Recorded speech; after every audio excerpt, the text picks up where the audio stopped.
राजभाषा आयोग।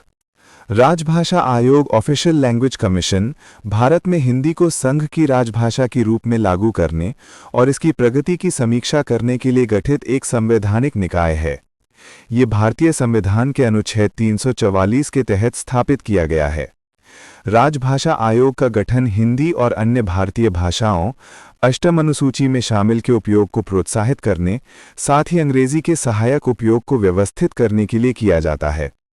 संवैधानिक आधार अनुच्छेद 344(1) ये प्रावधान राष्ट्रपति को समय समय पर राजभाषा आयोग गठित करने और उसकी सिफारिशों के आधार पर राजभाषा नीति को लागू करने का निर्देश देता है। उद्देश्य: आयोग का मुख्य कार्य हिंदी को राजभाषा के रूप में विकसित करना, इसके प्रचार प्रसार की प्रगति की समीक्षा करना और संसद के समक्ष सिफारिशें प्रस्तुत करना है। राजभाषा आयोग का गठन। संरचना: आयोग में एक अध्यक्ष और अन्य सदस्य होते हैं जिन्हें राष्ट्रपति द्वारा नियुक्त किया जाता है। सदस्यों में विभिन्न भाषाओं और क्षेत्रों के विशेषज्ञ शामिल होते हैं ताकि भाषाई विविधता का प्रतिनिधित्व हो। कार्यकाल: आयोग का गठन समय समय पर किया जाता है और इसका कार्यकाल विशिष्ट उद्देश्यों के लिए निर्धारित होता है। पहला आयोग। पहला राजभाषा आयोग 1955 में बाल गंगाधर खेर, बीजी खेर की अध्यक्षता में गठित किया गया था। इसने हिंदी के उपयोग और अंग्रेजी के क्रमिक हटाने की प्रक्रिया पर सिफारिशें दी थीं। मुख्य कार्य और उद्देश्य: हिंदी के उपयोग की समीक्षा, केंद्र सरकार के कार्यालयों, उपक्रमों और संस्थानों में हिंदी के उपयोग की प्रगति का मूल्यांकन, गैर हिंदी भाषी क्षेत्रों में हिंदी के प्रचार में आने वाली चुनौतियों का अध्ययन। सिफारिशें प्रस्तुत करना, हिंदी को प्रभावी राजभाषा बनाने के लिए नीतिगत सुझाव देना, अंग्रेजी और क्षेत्रीय भाषाओं के साथ समन्वय बनाए रखने के उपाय सुझाना। अष्टम अनुसूची की भाषाओं का समावेश। अनुच्छेद 351 के तहत हिंदी के विकास में संस्कृत और अन्य भारतीय भाषाओं के योगदान को बढ़ावा देना। प्रशिक्षण और प्रोत्साहन। हिंदी में प्रशिक्षण कार्यक्रमों, अनुवाद सुविधाओं और तकनीकी शब्दावली के विकास की सिफारिश। कर्मचारियों को हिंदी में कार्य करने के लिए प्रोत्साहन योजनाएं। राजभाषा समिति। अनुच्छेद 344(4) के तहत राजभाषा आयोग की सिफारिशों की समीक्षा के लिए एक संसदीय समिति, कमिटी ऑन ऑफिशियल लैंग्वेज, गठित की जाती है।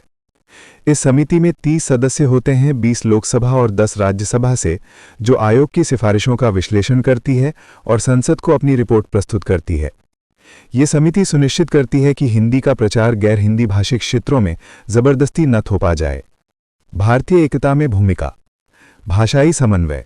राजभाषा आयोग हिंदी को राष्ट्रीय एकता की कड़ी के रूप में स्थापित करने में मदद करता है, साथ ही क्षेत्रीय भाषाओं का सम्मान करता है।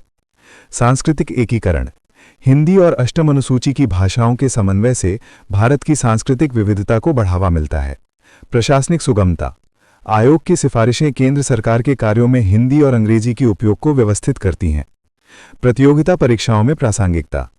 राजभाषा आयोग प्रतियोगिता परीक्षाओं यूपीएससी, एसएससी, राज्य लोक सेवा आयोग में महत्वपूर्ण है क्योंकि संवैधानिक प्रावधान। ये अनुच्छेद 344 और 351 से जुड़ा है, जो सामान्य अध्ययन एसजीएस पेपर 2 का हिस्सा है। वस्तुनिष्ठ प्रश्न। आयोग का गठन, उद्देश्य और सिफारिशों पर एमसीक्यूज पूछे जा सकते हैं। वर्णनात्मक प्रश्न।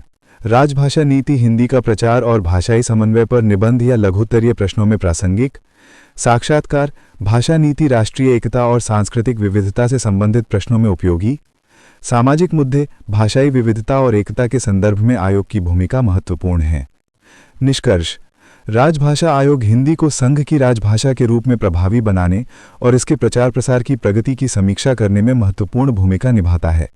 ये हिंदी, अंग्रेजी और क्षेत्रीय भाषाओं के बीच संतुलन बनाए रखता है, जिससे भारत की भाषाई और सांस्कृतिक विविधता को बढ़ावा मिलता है। प्रतियोगिता परीक्षाओं के दृष्टिकोण से ये संविधान, राजभाषा नीति और राष्ट्रीय एकता के अध्ययन का एक महत्वपूर्ण हिस्सा है।